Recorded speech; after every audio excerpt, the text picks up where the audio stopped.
Good evening, one and all, and welcome to another edition of Cop Talk. As we always tell you, it's the only place to be on a Thursday night at 10 o'clock. We're going to say good evening, Dr. Blake. How are we doing, sir? I'm well, man. Looking forward to the weekend and ending the season on a high. So, yeah, we're here, man. Yeah, big weekend ahead, man. Good evening, Stoney. How are we doing, my brother? Yeah. I'm good as well. Similar to Dr. Blake. Just looking forward to this last game and we can just wrap this season up, man. But I'm good. I hear that. Just prep people after last week's arguments and that Preds can't be here because he's a bit running scared. You know what I mean? We had words. You know what I mean? So he's done a runner. But nah, he'll be back soon. He'll be back soon, man. Don't worry. He'll be back soon. Motaz is on it already, man. We're just doing the introductions and Motaz is on Salah again already. Gee whiz. Yes, Motaz, we will be talking about that. Most definitely. 100% we will be talking about that. Good evening, VW. Nice to have you on board, sir. And good evening to Mr. Anthony Herbert, man. Well done, sir. Nice for you to join us bright and early, I must say. Welcome, Amit. Don't worry, man. What happened last week? Don't worry, man. I'm all good. There's no bruises on me. I'm all good. Anyway, Villa, Liverpool. Well, what can I say, man? For the neutrals, I must say, brilliant game. Brilliant game for the neutrals. But once again, as a Liverpool fan, some pluses for me, and obviously some negatives. But we'll start with, first and foremost, Gomez coming in at left back again. How did we feel about that?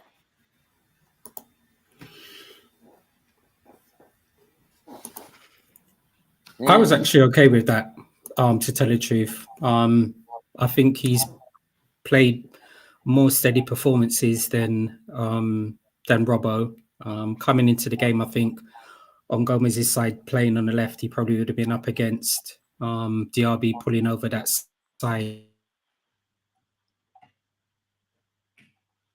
Positioning, him being picked over for Robbo, I was actually quite happy. And I actually think Gomez had an all right game. So I was happy to see him play or start on the left-hand side of defence. Okay. Yeah, same views as Stoney.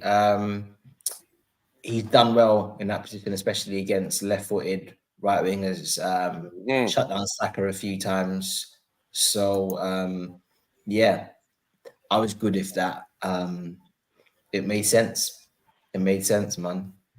It did. No, it did for me. Definitely did for me. That they were saying that I reckon Robert had a little knock, but he had trained with the team alongside Jota and Thiago. Okay. Yeah, so that was probably more the thinking behind that, to be honest. So maybe if he was fully fit, he might have even started. So we never know, man. We never know. Scotland going to the Euros. Sorry? I said, are Scotland going to the Euros? I have no idea. I think so. They are, you know. I don't think they qualified. I was just thinking about that. I can't remember if they qualified or not. Why have I got this vision in my head that they did qualify? Oh, is it? I don't know. Yeah. Someone in the group will probably be able to tell us. Yeah, it will be. Amit says that Gomez has been stellar this year. Absolutely, yeah, man. We fully agree, mate. Fully agree. Oh, and VW says yes, they did. They did qualify. I knew I saw. So maybe that could have been why we were a bit cautious of him as well. Still. Anthony says was a good game. I said 2-2, but 3-3. A thriller was fantastic. It'll be a shame to see Gomez go, but it will be best for him unless he's happy to be a utility defender at LFC. Very true. Very true. Do you think there's any hope of him staying and nailing down a regular starting spot? I think if he was to stay, he can probably nail down the left back spot. The other reason why I'm saying that, we've obviously seen Robbo over the last 2 seasons have a series of injuries, which has probably kept him out from playing in as regularly as he would like to. And I also think that Gomez is in more of an advanced position and playing at left back instead of Tsimikas. So I think depending on where he sees himself, whether it's whether he sees himself at in terms of whether it's left back, centre back, or right back. But if he sees himself as being a left back, I think that's position. I personally think that position is his. Okay, Doctor. Yeah, similar views. I think what's difficult this season with Gomez is it's hard to work out where he's playing because that's where the manager wants him to play versus injuries. Because for me, when he played against Aston Villa at Anfield and he played centre back, he was absolutely raw. And we shut them down. It was one of our best defensive performances of the actual season. I think we won 3-0.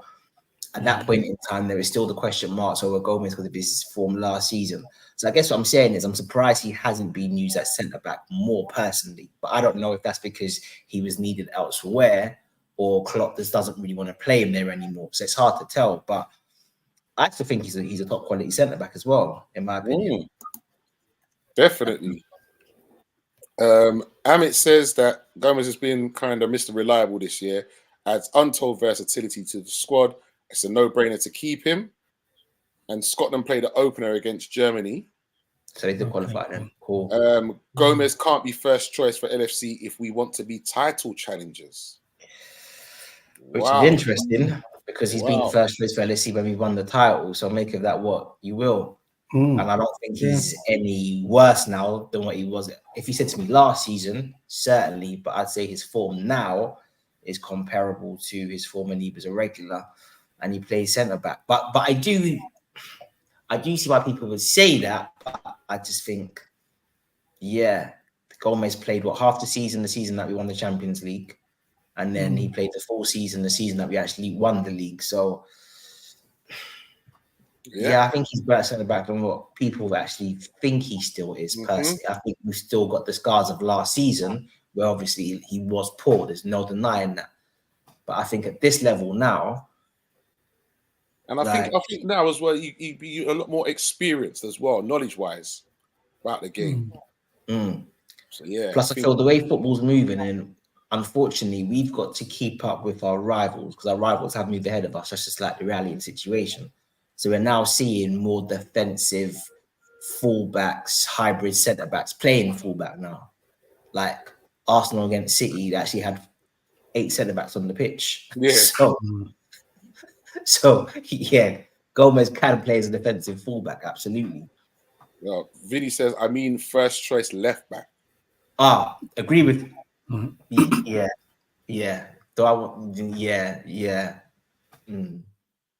Okay. And Amit goes on to say, I don't think Gomez walks into a first 11, but in a squad bench, he's a must. Okay. See, I think there's an argument that Gomez is ahead of both Kwanzaa and Kanate in that although they do certain things better than what he does, I think as an all-round package, his pace is as fast as Kanate. He doesn't have quite as much power as Kanate, but then his proactive defending is better. He reads the line. He's more in sync with Virgil. He's not as reactive. He doesn't use his hands as much. So, I think there's and although Kwanzaa's been absolutely class and sometimes he makes us wonder how good he is, but you know what I mean. There are still a few rough edges to iron out. But No, I fully agree with that. So, with that starting 11 that we had there, do you think the team looks better now without Darwin in it? I'm not having another pop at Darwin. I'm just asking the question. No. I know what you mean. For me, it does. Do you know what it is? It kind of depends on what we're trying to do. If we want to have a game of basketball and you want it to be end-to-end, then I think Darwin is still even when he's not playing as good, I think he's still worthwhile of a start. I think if you want to have a bit more of a controlled game and keep the ball and move it and manipulate teams a bit more, then I think for me the team was better when Darwin isn't playing. Okay, Stoney. I think I just go back to what I said a few weeks ago. We're in a position where we've actually got an opportunity to have 5 different forwards playing. So obviously we got Salah, we got Gakpo, we got Diaz, we got Darwin, and we got Jota. And I think with that versatility, because all of them offer something different, I still think it keeps us in a good position. So yeah, I think up against Villa, it was fine. I was happy with the front starting 3. And yeah, I've said it a few weeks ago. We just keep him in there and see how he progresses next year under different coaches and a different manager. But yeah. Okay. Got my doubts about him, I tell you, 100%, man. And I think they justifiably, bro, as well. Yeah. I just like the way that the team looks and the way that the ball sticks more when he's not there. And that's very important. I remember, like, some of the basics I learned from primary school is if you've got the ball, the other team can't score. It's like simple. So that means you keep giving the ball away, and it's just, yeah. And he does that quite a lot for me. So, yeah, and I think on that, we'll come to the tactics right now at the moment at some point. But I think next year, if Arnie does get the job, I think he's going to be a lot more disciplined and I wouldn't say rigid, but I'll say rigid for the sake of it with his tactics. Like when you get the ball in certain positions, I want you to do this. So this whole chaos ball, the ball going back and forward and like chaos and passion merchant and all that. I think our play is going to be a lot more refined. So if you can't do the technical things that the manager wants, so based on what I've seen, his centre forwards have been a lot more cultured. They can link play, they can drop in, they can move it, they can keep it, they can be quite clever in their movement. So he's going to have to step up because I think he's been there. He's been with us for what, 2 years now, right? Yep. And his link-up play has been of the required level for, I'd say, the first part of this season.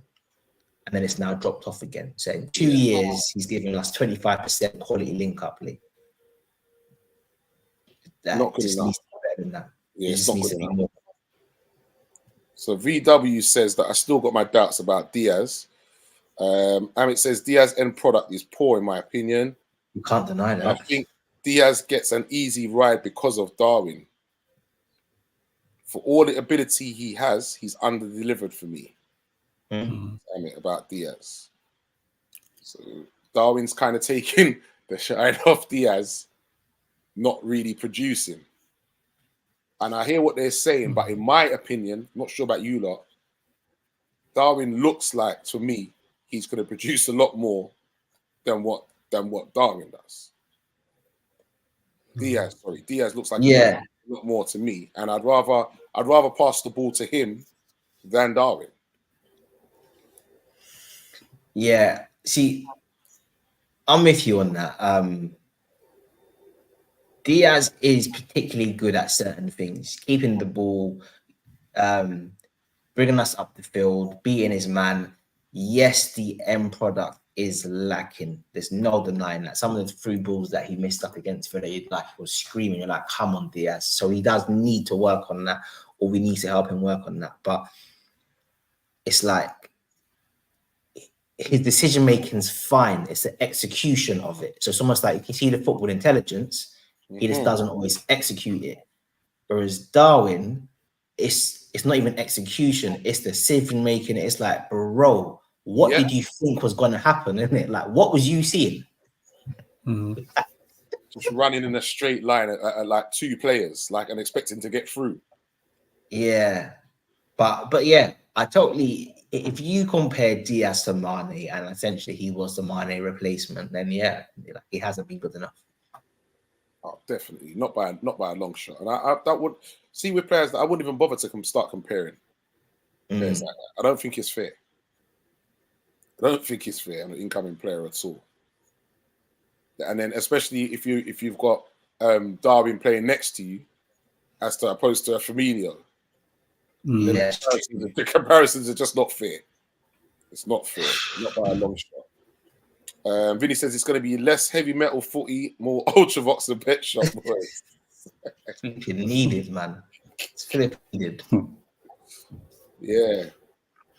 I agree with that. And to be fair, I wouldn't mind seeing a bit more of that.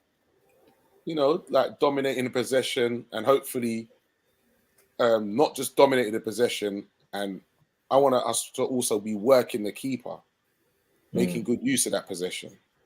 Like I said, I've said that before on shows. I think that's an issue that we have of having the ball, but not causing enough havoc at the other end. You look at the stats, as we say, stats can be misconstrued. You got all this possession, all these passes, but half of them were made from Van Dijk to Kwanzaa to Robbo, back to Kwanzaa, then to Trent, and then back to Van Dijk again. So you know what I mean? You might have done 400 of them, but what good is that in getting us a goal? You know what I mean? So that right.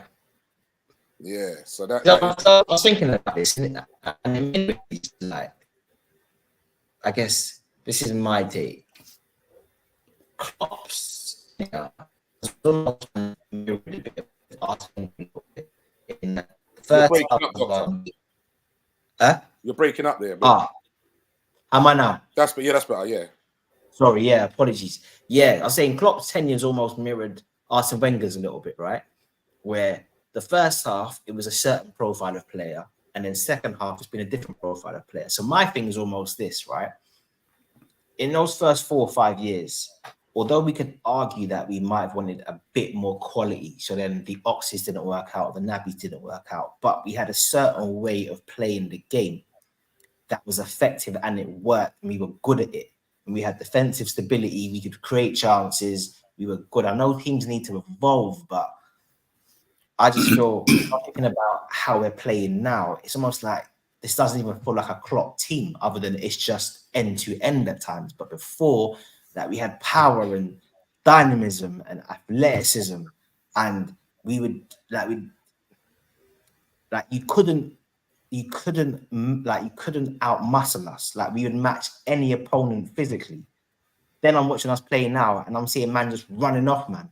Like, you've got Matt 10 playing number 6, and okay, for all of his great play, he's not athletic. And then you've got Diaby zooming past. I'm just like, how does Arsenal and Man City look more like what we did 4 or 5 years ago in terms of their physical profile, and we're just doing this tippy-tappy, passing it around half? It's just, so when you mention your point, I'm just like, yeah, why have we just veered off track so much? It doesn't make any sense to me.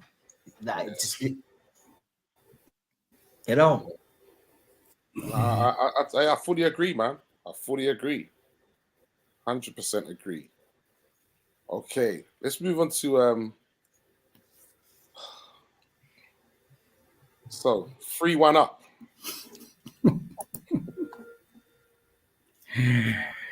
Oh boy.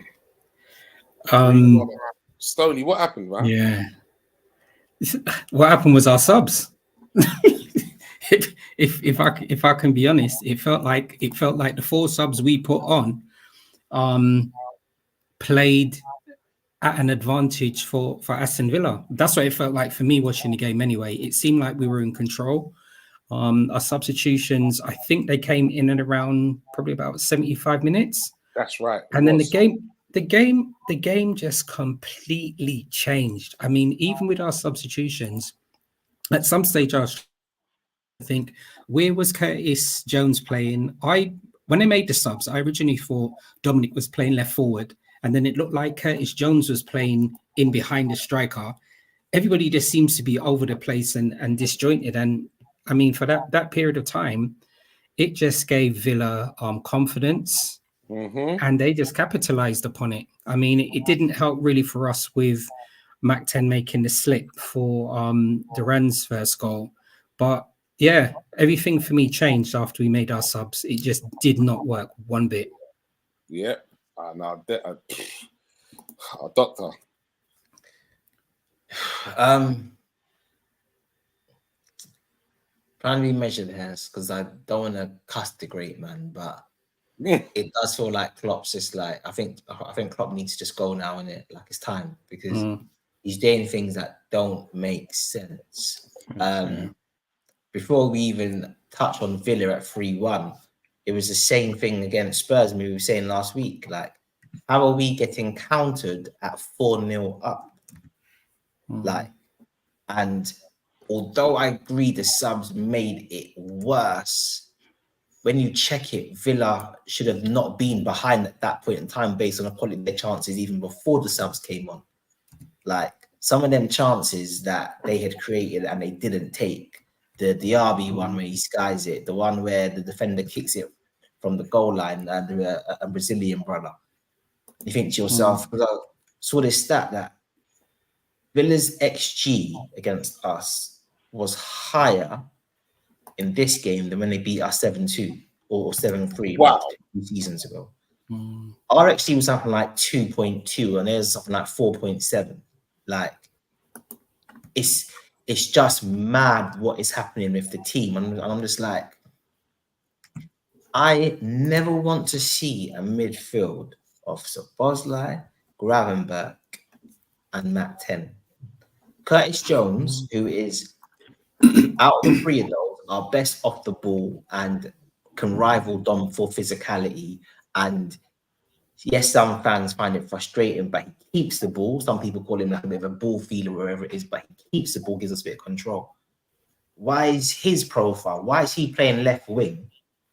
So like your most, if you like, risk-averse midfielder, he's playing left wing, and then you've got Gravenberch, who, let's be honest, isn't great defensively. Dom's forward-thinking, Matt 10's forward-thinking. So there's no reason why we're just getting open. And I'm like, Klopp, are you just basically saying, yeah, like, I'm here for the vibes, isn't it? Like, because I'm thinking to myself, how the hell?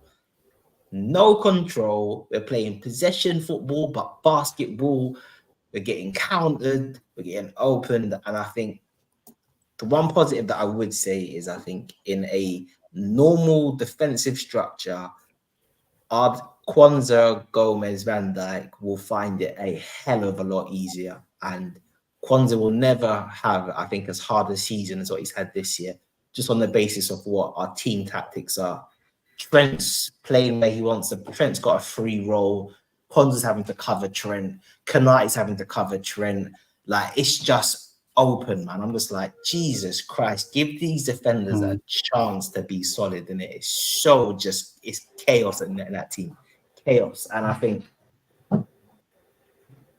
for the individual quality of our defenders, the team defending and how much they have to do in games is just worrying, man. Like, I just like, Jesus, like, Paul, like, I feel for them, innit? I actually feel for them. It almost feels like that Spurs team when they had Ozzy Ardiles and they had that kind of 3-6, whatever man he was doing, bro. Because these men have to work for their money, bro. Yeah. Like, it's nuts. It is. It's crazy. It's crazy. It's true. It's crazy. Yeah, I don't know, man. I really don't know. But I'm not even too sure about Curtis again now, man. He's another one. It's just, I don't know. He's dropped off a little bit, isn't he? Yeah. He has. Major. But then again, it could be that same old thing that I speak about again. You know what? Getting back, having a run of games in the team. And then let's see, because when he did, he started to produce the goods and started to get a few goals as well. And was looking good before he got injured. So I don't know, man. I don't know. So we'll go with. But it could also be his form. It could also be, I think, I can't remember, one of you guys mentioned it last week. His form changing could have been to do with he's recently had a arm child as well. We were speaking about Gakpo as well, isn't it? Yeah. Curtis's partners recently had a baby as well. So look, the same thing. We don't know what happens behind the scenes, whether it's been unsettling for him, whether the birth has gone how they would have liked it for it to gone. We never ever know. But I think it just kind of, for me, and it's not just Curtis, it's some of the other players. Like what Dr. Blake was just saying about, look, the season's finished now. We're going to give Klopp a nice send off, but then we move on. I'm kind of looking forward to next season to actually see how our group of players play underneath a different manager. So in terms of, like we were given an example, in terms of the Curtises, in terms of the defenders that you've mentioned, I'm just looking forward to us playing a different way of football, as long as we do not drop off from fighting to win honours. You know what I mean? So, and for me, I'm almost in this reflexive position and don't really know what I want. Do I want us to have a lovely brand of football but drop off, or do I just don't care how we play and we just stay up there with Man City and Arsenal? I still got conflicting thoughts at the moment, man. So we'll just see. Well, I'm greedy. I want both. I want a nice brand of football and to stay up there. I'm not gonna lie. I want a nice brand of football, and I don't see why we can't do that. We can't get that. I don't see why. No, Arsenal play good football and they're up there. Man City play good football and they're up there. So why can't we? And I just personally believe that could come down to a few more quality additions and the coaching. Simple as that's what it is. Yeah, the quality. Because if I'm being brutally honest, and once again, you're talking about quality football, then sorry, but Darwin's not cutting it for me when it comes to quality football. So you need some other players from me, and who can make those decisions, who are intelligent, who don't keep running offside all the time. You know what I mean? And when they have got the ball, make good choices with the ball. Then I don't see why we can't do it. And I reckon if we get a couple of quality additions, I don't see why not. And obviously it's just the players to buy into the manager. And then I think they will, man. I think they will. Because I think when we're at our best this season, I still say we are the most exciting team in the league, but it's almost like what we're having to sacrifice to be exciting it's just too much, man. It's like it almost feels sometimes in the last couple of years, especially, well, probably even longer than that, where rather than using Van Dijk and Alisson's individual ability to take the team forward, it's almost like we're a bit cavalier with their individual ability. It's almost just like we can just go gung-ho and we can afford to take liberties at the back because they're so good. So if Alisson's going to get a one-on-one, we know he's going to deal with it. Virgil, we can leave just exposed on the halfway line because he can deal with it.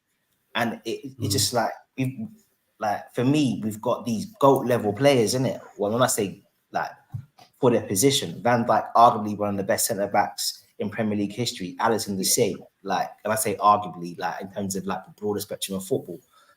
My views are he clearly is, but I just think for the individual players, quality of some of the players, it's just like we should be better. And it's almost like the system isn't taking advantage of their abilities. It's almost like they're being exploited a little bit. Well, not exploited, but I just feels like we're just taking liberties with them.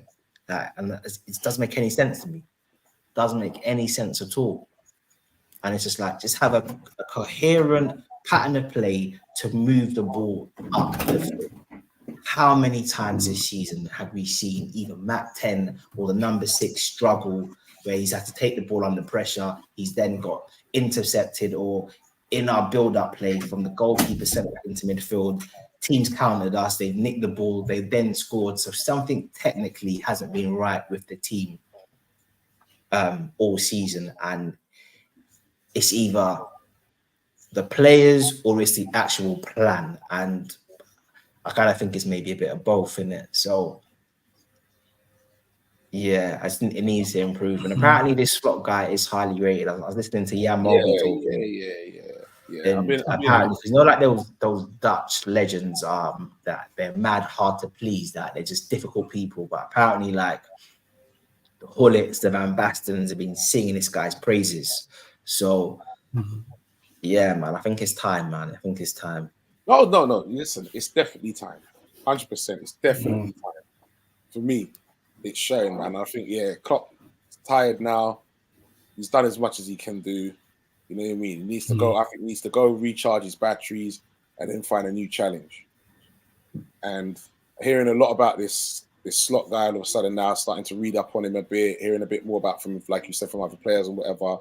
And he comes highly recommended, man. And boy, Edwards and them lot in the frame and that, I know that they're not going to be getting in those saps.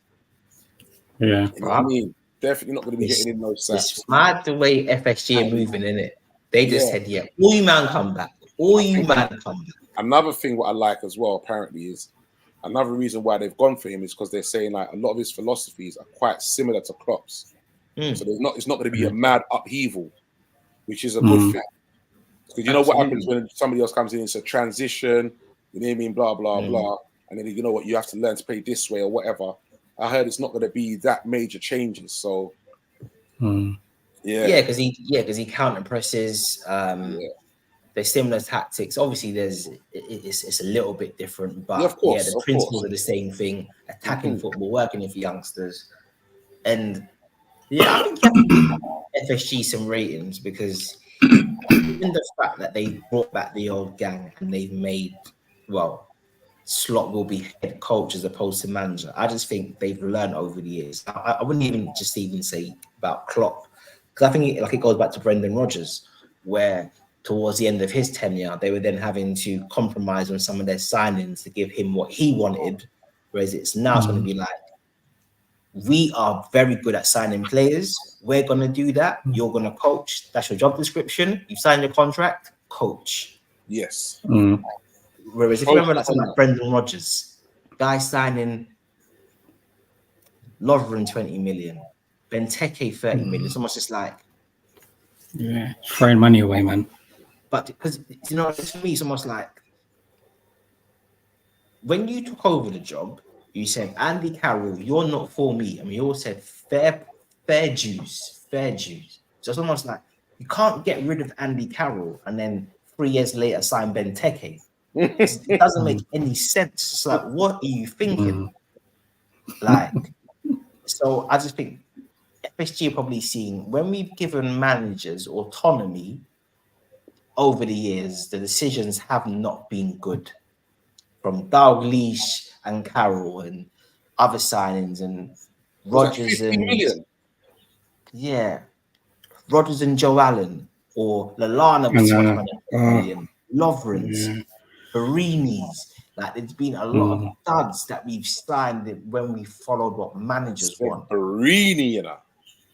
But I just feel these men consistently over the years have delivered good players. Even if the players haven't worked out, you've seen the caliber. So like someone like Aspas, he didn't work out for us, but then he had a stellar career in Spain. You could see his pedigree before Celta Vigo. Who was the Spanish shoot we signed from Barcelona B? Then he had a great career in Serie A. Luis Alberto. Yeah. So these kind of dudes, okay, it didn't work out for you here, but you could see the potential in terms of what they're doing. Yeah. The Sturridges, the Coutinhos, I just think consistently these men are saying we can identify talent to get this working. If man isn't trying to make it work, are you happy? Do you want one? Do we sign one? Let us sign, let you coach, and boom. Because let's be honest, if Klopp let them sign, the team would be better right now. Because you can't buy 4 million. You can't buy 4 midfielders last season and we're having to play Mac 10 as a 6. Doesn't make no sense to me. None. So, yeah, it's time. It's time. You, man, do your thing. Coach, you coach. You work on defensive shape and tactics. You tell us what you need from individual players for that profile. We'll find it. Here you go. Work with it. Done. Because Klopp can't find Ryan Gravenberch. I'm sorry, not to target him, but you want gegenpress, heavy metal football. You and Pep Linders are talking about our identity is our intensity. And then you basically sign a Dutch Paul Pogba. I love Gravenberch. I think he's a talented player, but he's not intense. He's not that. So why are you signing him? We've seen him struggle. So someone's just like, what are you trying to do here? Innit? Sign people that suit your football. Yeah, very. Very. Just hasn't. 100%. Yeah. It just hasn't. I just like. All right. So you mentioned someone earlier. I'm going to ask the question. Benteke or Darwin? I'm taking Darwin. I'm taking Darwin. I'm taking Darwin. I'm taking Darwin. I'm taking Darwin. Okay. Liverpool Benteke, I'm taking Darwin. Benteke at Aston Villa, I'm taking Benteke. Oh boy. That's You there? You there? Yeah, because remember, he did his Achilles, right? Yeah. At Villa. And I think he lost a bit of mobility after that. Yeah. In my opinion. But at Villa, like, he was on stuff still. You remember the celebration? Yeah, it just didn't work out for us, man. Bro, Brendan Rodgers had Bobby Firmino playing right wing. Like, someone's just like, what are you, man, doing in it? Like, these lot are giving you weapons and you're trying to be stubborn. I don't know what you are. I'm going to play you right wing. And this is why, I think they're just like, we need a head coach in it. Forget this manager nonsense. We need a head coach. Yeah. He done himself out of a job there, mate. I'll tell you. So, player watch versus Villa. Start off with Alisson.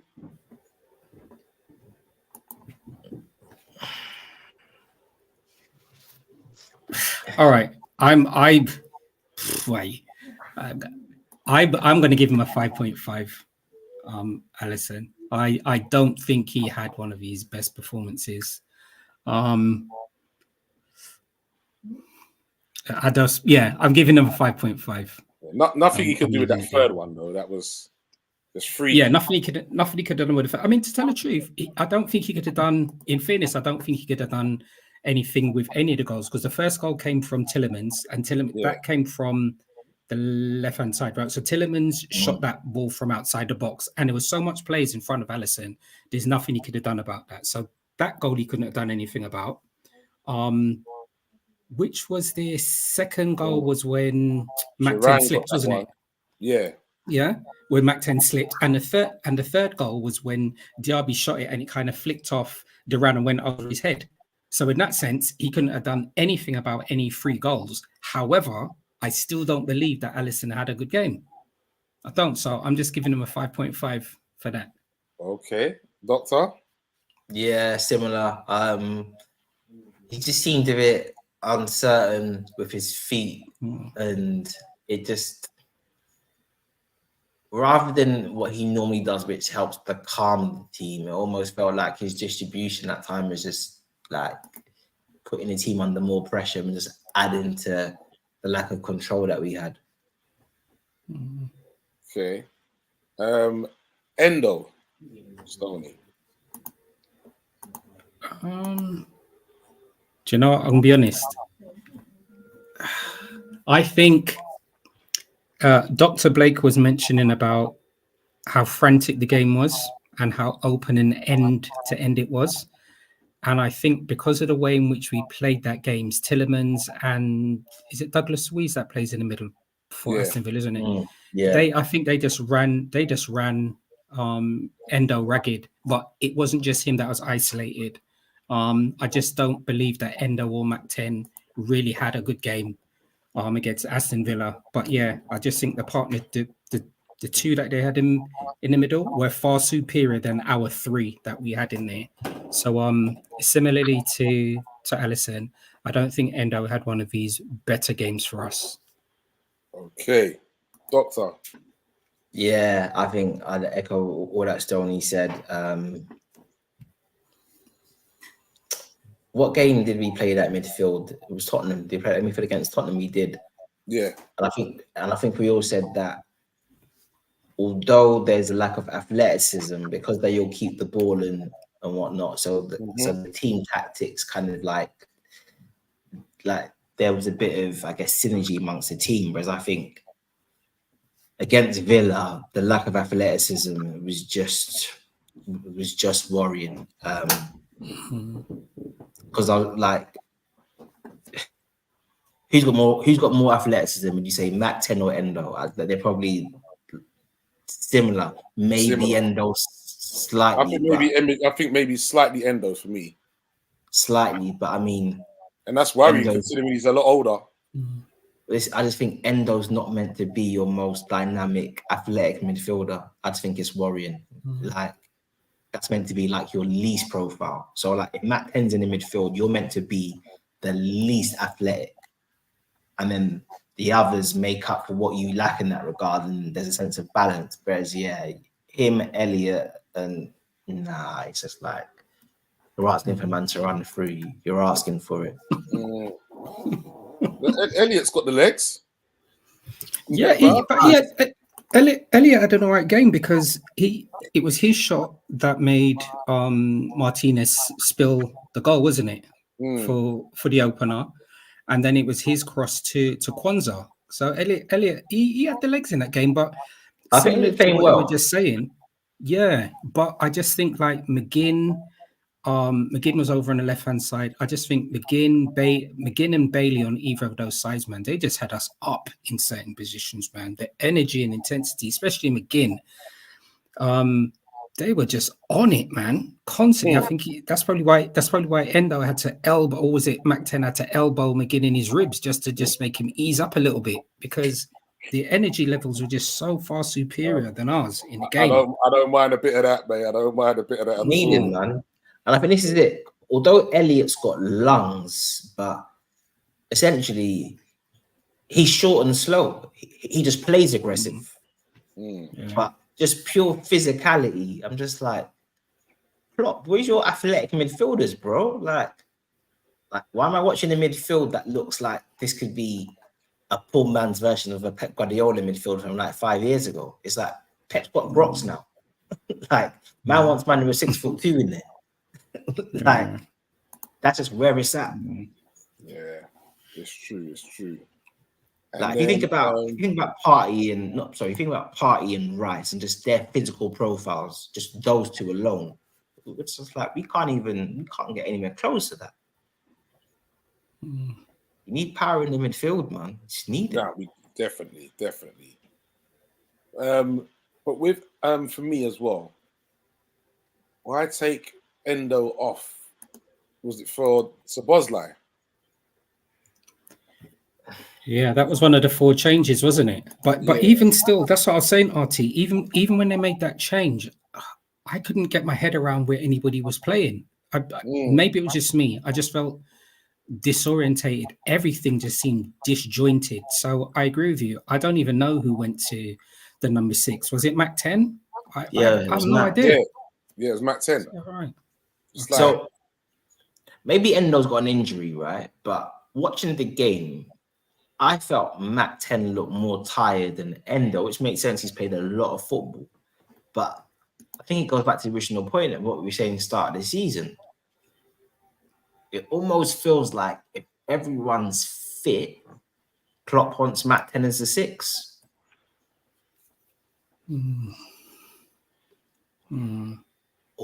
Or in certain games, they see that as being preferable. Because I'm just like, if a team are running through us, why would you then take off Endo, who at least specializes in? This is what I'm saying.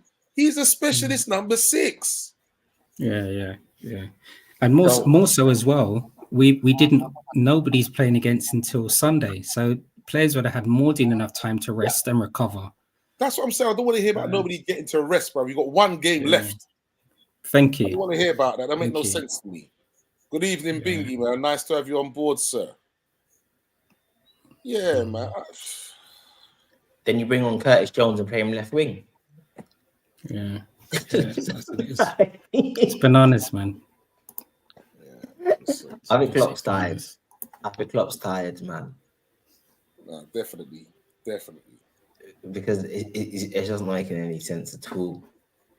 So, all right, gentlemen. So, game management. You're 3-1 up. How do you manage the game? And what changes, if any, would you have made? Personally, I would have left the team as it is. I mean, even I'm thinking in my head about who was on our bench and who come on. All right. So Dr. Blake obviously mentioned about the intensity that Ryan is unable to give us. So I would have left him there. We don't need to bring Nunes on. It's not a sympathy thing. And if you were to bring on any players, then it probably would have been probably Dominic or Curtis Jones, because I don't, in terms of the other players that we had on the bench, I think majority of them, were defenders. I can't remember who was on it, but I'm sure the majority of them are defenders. But personally, I would, on there as well. Okay. Yeah, I would have left the team exactly as it was and just run the game out. Honestly, I would have just run it out. Yeah, I would have left them. I wouldn't have made any subs. And we've seen other teams. We've seen Pep do it so many times. Don't need to make subs if you don't need to. Mm-hmm. Very true, Doctor. I think I do agree with Stoney, but I think the difference is, though, because of what Pep's football's like, these men aren't having to put in the same amount of high intensity sprints as our players are throughout the match. And then because obviously we just lack coordination and we're a bit more tactically disorganized, the amount of times these guys are having to shuttle runs and recover and off the ball movement and come back. So I could probably see why we needed to freshen up a little bit. I just wouldn't have done that. And it's just because even Mo sometimes, right? And I think, okay, he wasn't as good against Villa as what he was against Spurs, but it's almost like these guys need to start playing their, and I'm not saying Mo's not, but there's too many forwards. So it's almost like Mo plays like a wide striker. So you're basically up front. You might be on the wing, but you're up front. So then you bring on Darwin, who's basically playing as a striker through the middle. And then who was the left? Curtis couldn't get into the game. So you've almost basically just got 3 forwards. Like, forget wide midfielders, they're actual forwards. So it's just open. I was just like, I need man just to be in midfield. Like, you can be a winger. You can be an old-fashioned winger. Or just a wide player who's got defensive responsibility to come back, get into a shape, be behind the ball, move forward. But it's like all of our play is ahead of the ball. We've got a break. 5 are running forward, 3 are running ahead of the ball. It's just like, no, have a bit of defensive responsibility with your actions. And we just don't have that. It's like everything's gung ho. Like it's like watching a bunch of primary school kids who just all want to score goals. It's just like goals, yeah. We don't all need to be ahead of the ball. I just don't get it at all.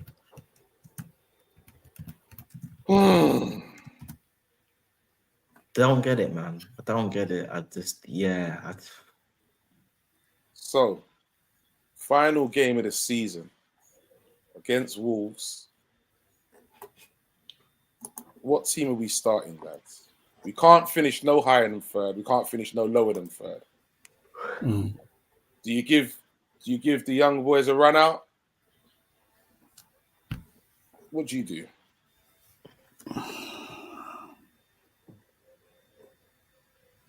Is Jota back, or is he still injured? Well, they said he's back in training.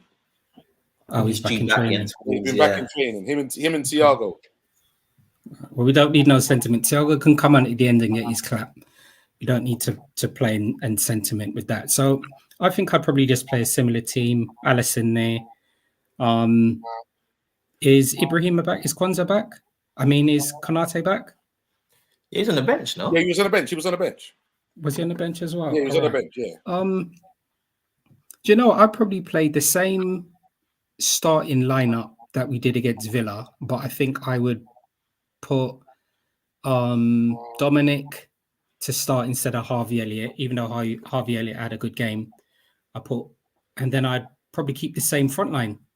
So it's probably only one change that I'd make. I just asked why you would drop Elliott for Dominic.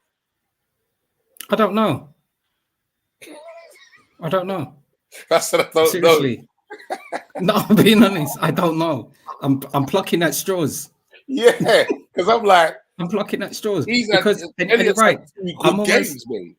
Yeah, back to back. Right. I'm almost contradicting myself because, as he said, I wouldn't have changed. I wouldn't have made any subs at all from that Villa game. So you're right. I would have just played the exact same team. Bingy don't agree at all. He doesn't deserve no game. His form has been cack. That's Robbo. He's talking about Robbo, isn't it? Not Zobo. No, it's Boslan. Oh, all right. Okay. All right. Yeah, it's okay. a Boslan, yeah. Yeah. I'm not gonna lie, I do feel for Boslan. Like he's the one I do feel frustrated for him because I just feel like he's played the vast majority of his career as a attacking player, even attacking midfielder or a left midfielder who comes in or a left winger who comes in.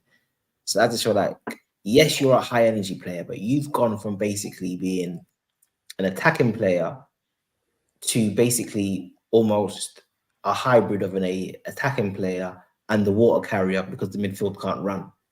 And I just think we've run him into the ground. And there's no way for me a new player should get worse as the season has progressed. Because that makes me feel like we're not doing our job. Whereas I think about the player that walked in through the door and the levels that he put down until he got injured. Like for me, I think it speaks to how we have mismanaged his minutes. There was that stat where I think he played something like after, I don't know, 25% of the season, he played 75% of his actual total minutes for the season. We'd mismanaged him from a tactical perspective because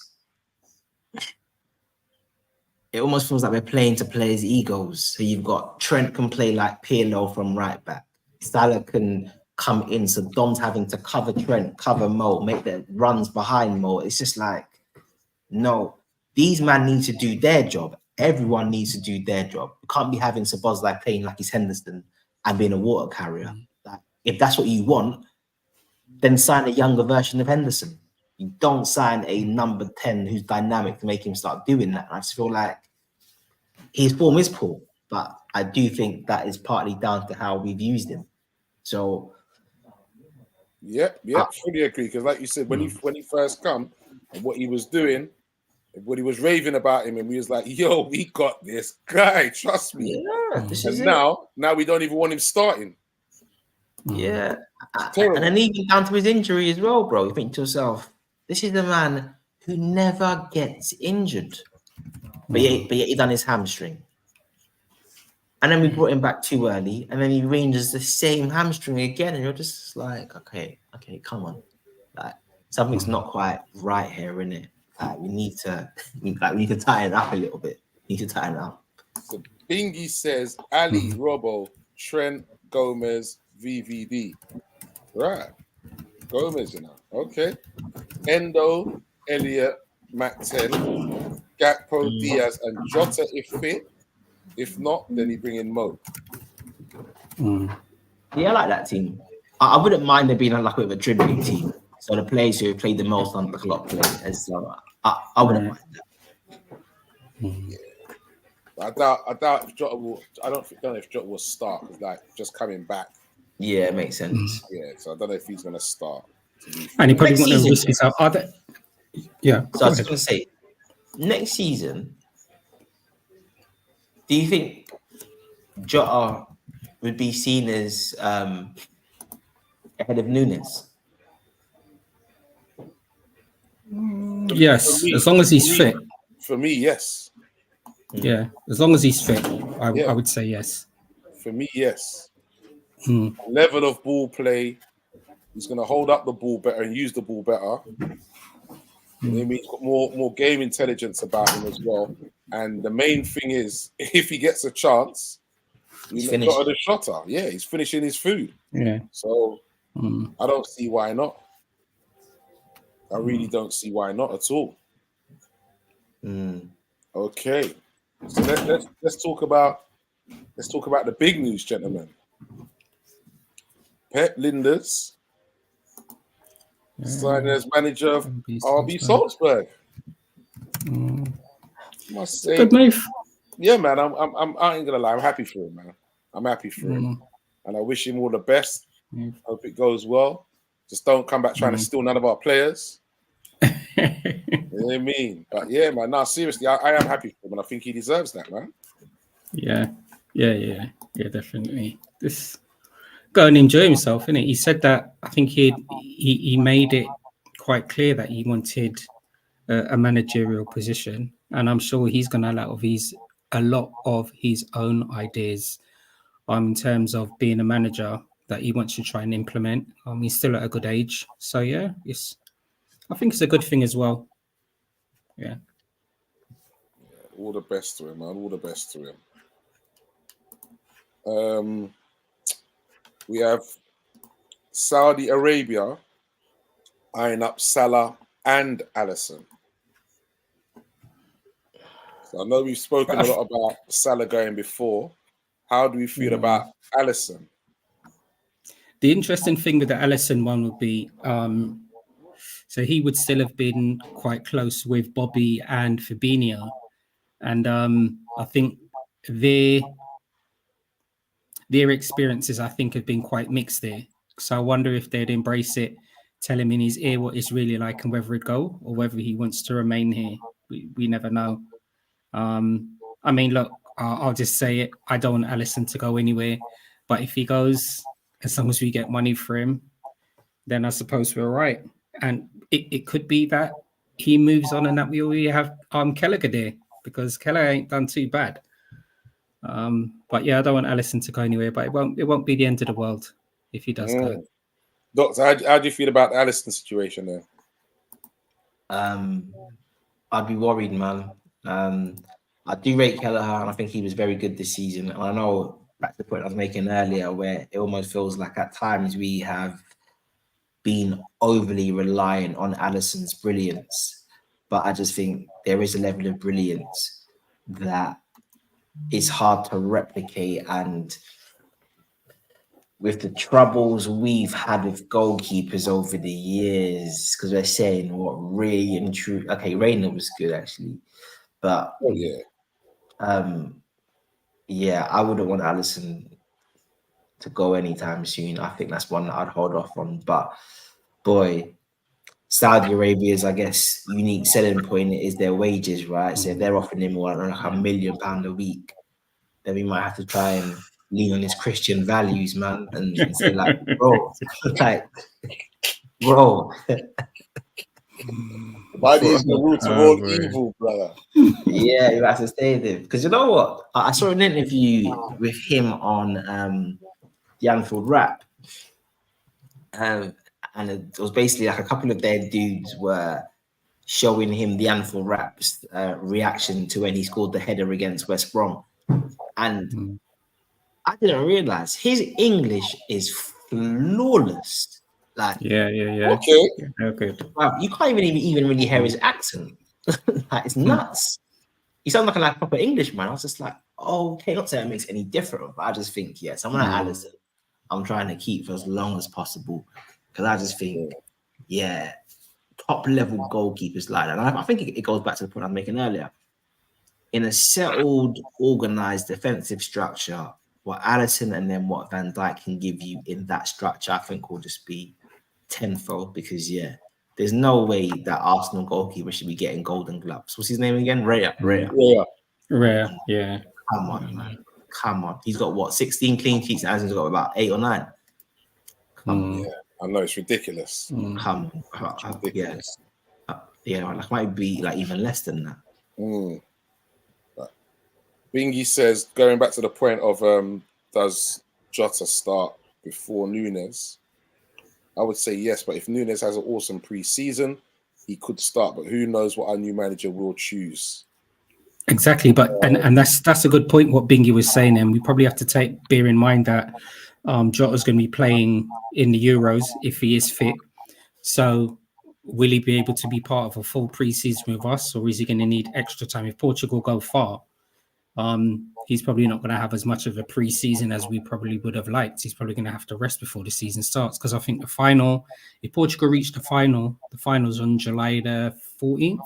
Something doesn't like leave that. him much time to it doesn't leave him much time to have a pre-season. But look, we'll see anyway. We'll see. Poor Jota, because realistically, sell Mo, and if Ali wants to go, then sell him. I'm happy with Kelleher. Yeah, I'm not. Don't get me wrong. I think Kelly was good and was very good, but I just think Allison is like, because I think sometimes as fans, like, we throw out labels quickly, like, yeah, he's top level, or he's world class, or he's this or he's that. But see, when you've got players in your starting lineup who can arguably claim to be in the best in their position in the world, like, you got to fight to keep these dudes. Yeah, man. These are a dime a dozen, man. All day long. Dime a dozen, and it might not feel that way because of how open we've been and all the goals that we're conceding, but that's not a reflection of their individual quality. And I just think, yeah, like, these top end guys, like, who are still in their prime, yeah, like, don't sell that. Yeah, no, I would want to see Allison go myself as well. I think we should definitely fight to keep him. You know what I mean, only thing is with that though is Will Kelleher and will still want to stay. True. Because he could go to a number of clubs and be number one. To be honest, so, sell him, man. Buyback clause or something and get someone else in. I think it's a win-win. You sell Kelleher, you get some kind of buyback clause. You maybe sell him for a slightly cheaper price, so you can insert the buyback clause. And then in a couple of years' time, if he proves to be top draw, you bring him back. If not, then like I just think, yeah, like, we've almost become a little bit, not spoiled, that's the wrong word, but Liverpool aren't used in the modern era to having the best players in the world in their positions. Like, we have not had that. Like we've had top boy strikers, like Torres. Suarez was obviously very, very, very good at one point in time and could have been arguably that as well. But in general, like, world class bona fide stars are not something that we have become accustomed to at Anfield. This is very much a new thing. So yeah, I'm not looking to sell these man in it. Mo's a bit different because I think he's past his best now, and he's not way past it, but I think he's fallen off quite a bit. But if he was still in his prime, I'd be trying to keep him as well. Oh yeah, if he's still in his prime, definitely. Okay, so quickly before we decide to wrap this one up, Anthony Gordon, 100 million. I didn't hear that. Go on, enlighten me. What's happened? Have I missed something? The reports are that Liverpool are looking at Anthony Gordon, and that Newcastle want 100 million though.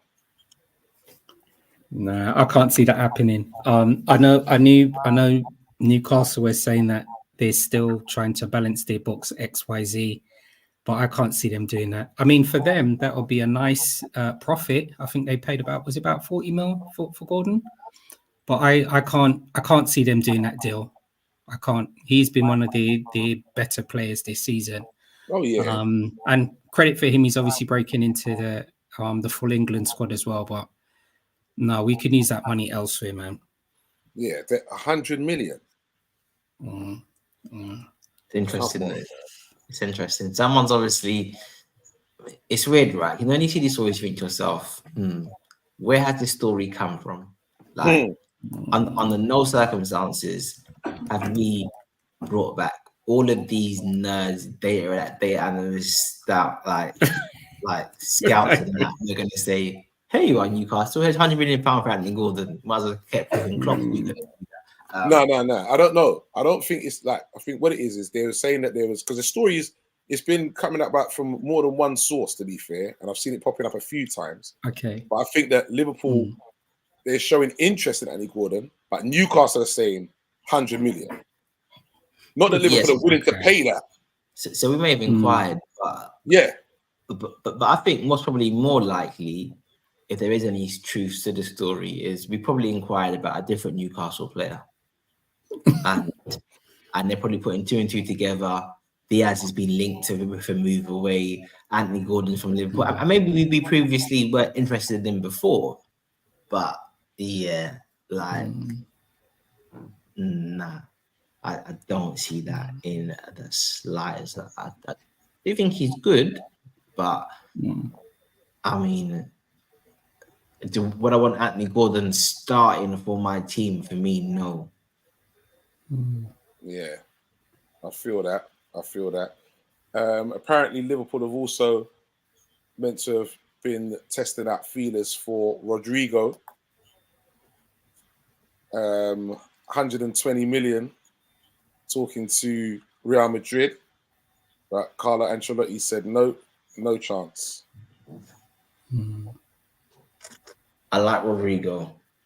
I can see him. Yeah, he's class. He is class. And I think it makes sense to inquire about him because obviously they're going to have him.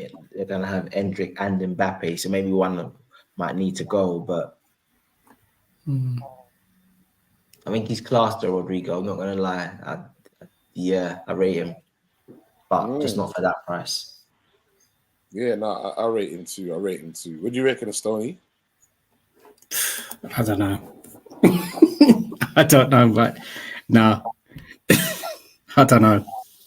Okay, another one that we're meant to be linked with again is Somerville of Leeds.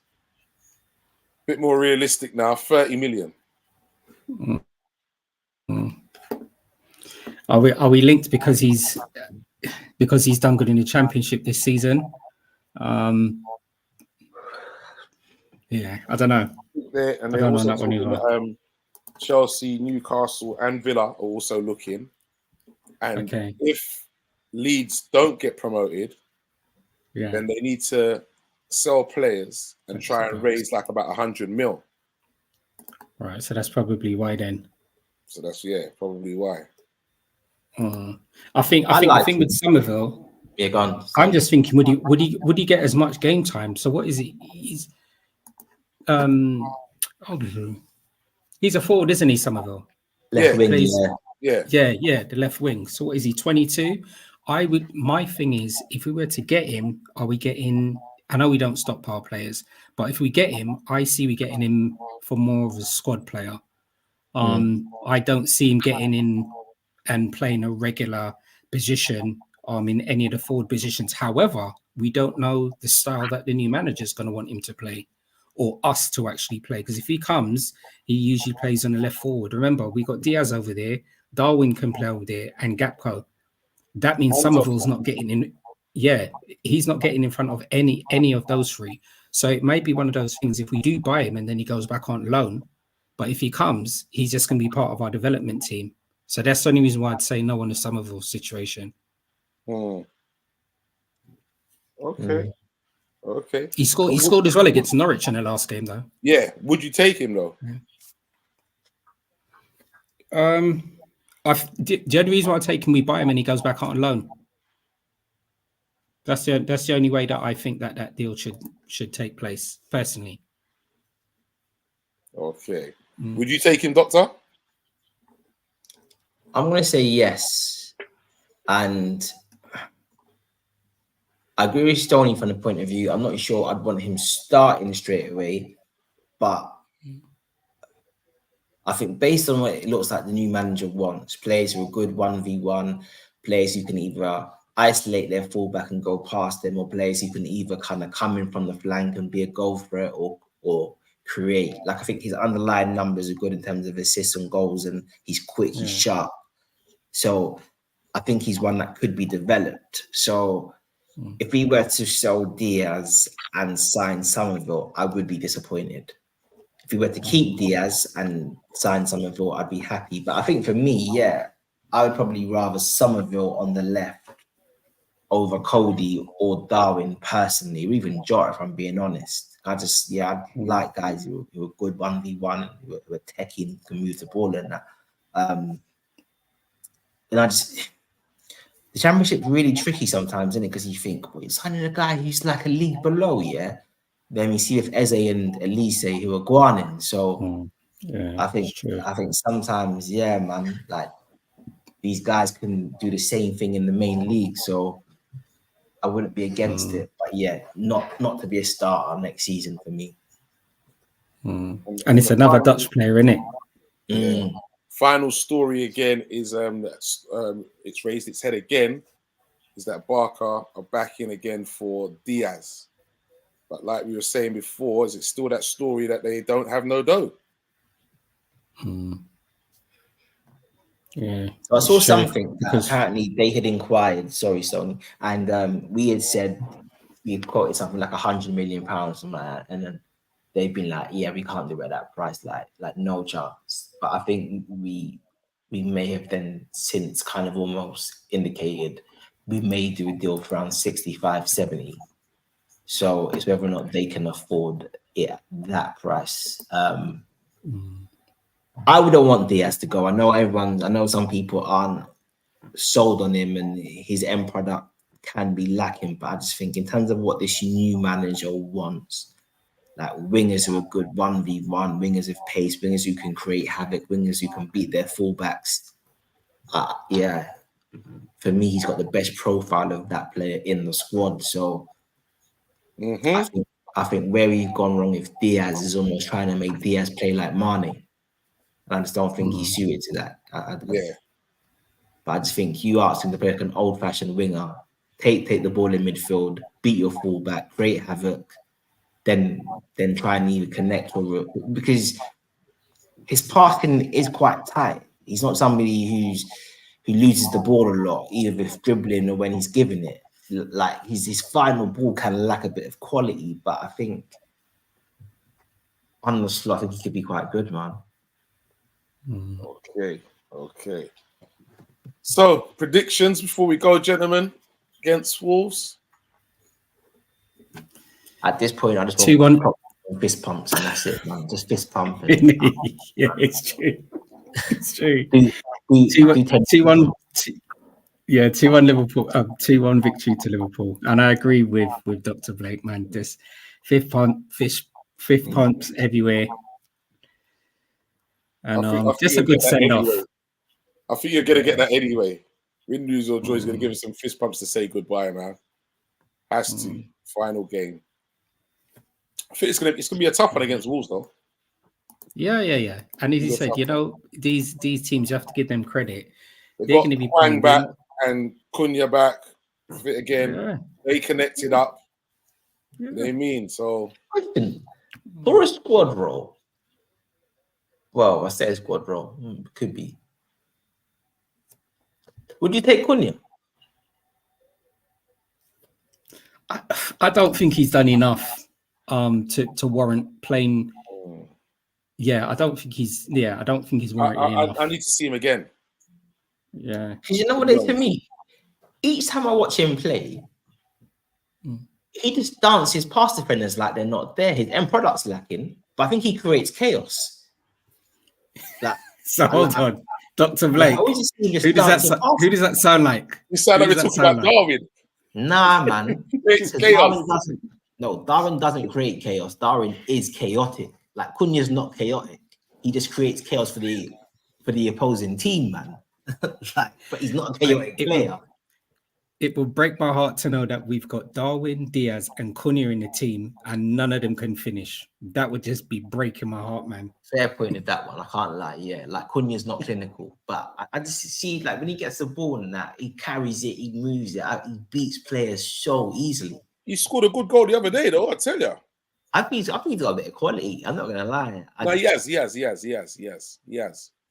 And I think he scored one and assisted.